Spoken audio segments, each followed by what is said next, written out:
driving the Scout International, testing out the brakes. On this Scout, it don't have a power booster. It just have a master on it.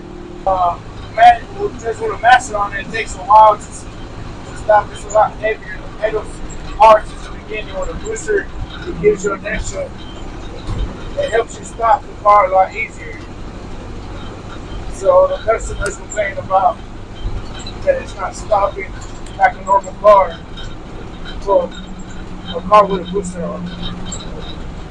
So you can tell I'm pushing the brakes now, it's still rolling. It takes a while for it to stop. You have to add a booster, but this one don't have a lot of room. You're gonna have to modify it if you want the brakes to stop real good on a dead spot with a booster on there. So going to a stop sign, I'm going, stop, stops to a roll. That's just because it only has a master.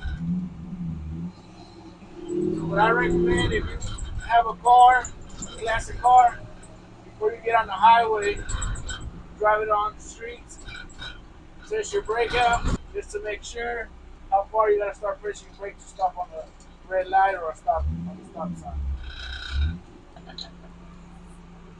There's an example where fishing go to a stop sign. A lot of people on these cars try to stop when they get real close to a stop sign. On this truck here that doesn't have a booster, you kind of have to give it a little. You start stopping right about here on the stop sign for you to stop right at the stop sign without pushing the master too hard. It goes right there. Stop.